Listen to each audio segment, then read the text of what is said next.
you have as much respect for the history of baseball as any player I've ever known or heard about.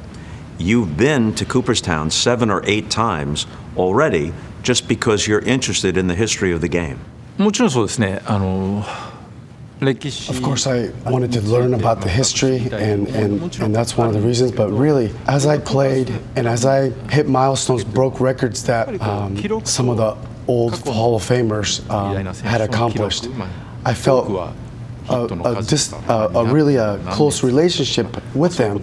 And so in order to get to know more about them and get to have a more closer relationship, I thought I needed to go to the Hall of Fame, Cooperstown, and be able to learn about them, be able to go in the basement and maybe get to touch some of their equipment.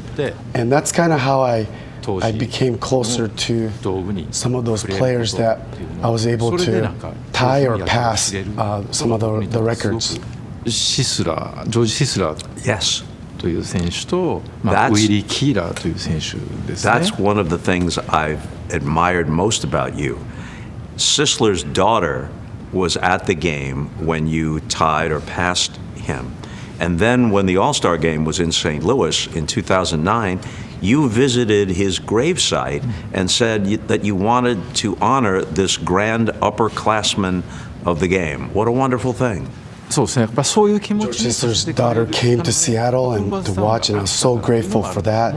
And really, the Cooperstown was Hall of Fame is there, so that I learned about these guys, and so it meant a lot to me to go to the gravesite, because that's where I was able to learn about them through Cooperstown, and so that's why Cooperstown is great for everyone, but especially for me, who I was able to get close to some of those that I was able to learn about.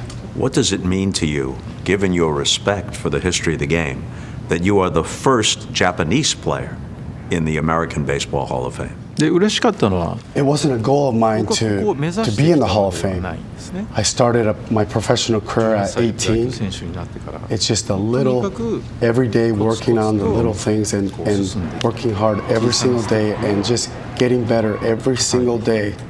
And I didn't know I was going to go to America to play baseball for the big leagues. And that became possible because of just the everyday, over and over and over practices and everything that I've done to get to that point. And as I went throughout my career, there was an opportunity that, hey, maybe I could go play in the big leagues. And that's when I had an opportunity in 2000 at the end to be able to go to the big leagues in America. And so that's kind of the steps that I had to take to get to the goals that I've had.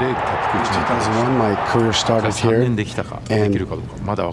I didn't know that I could last a year, and people around me didn't know that I could last a year. But our team did well. We won 116 games. I was able to contribute, and I was able to just take those little steps every single day. And 2-3 years, I was able to do well, and then fourth year, get 262 hits, and just took little steps along the way. And look at me now, I'm a Hall of Famer. You look at the Hall of Fame, I don't think it's full of guys that are just so talented than everybody else. Look at me, I think I just took little steps and worked hard to get to the next step, and here I am. People may not realize that your English is actually very good, but you like to speak in these situations in Japanese to be as precise as you can. But in Cooperstown in July, will you speak a little bit of English in your acceptance speech? 英語で話します。 I will make my speech in English. When we have these interviews, I'm shaky in my own language, Japanese. I can't speak it. And that's how I've looked at it. obviously I've wanted to learn English. I tried, and it's really hard. If you would have told me, hey, you could put a chip in my head and I would lose 5 years of my life, back then I would have done it. But now I'm kind of at peace with that, and that I will, of course I want to learn English. I want to do better, but yes, I will do my speech in English in July.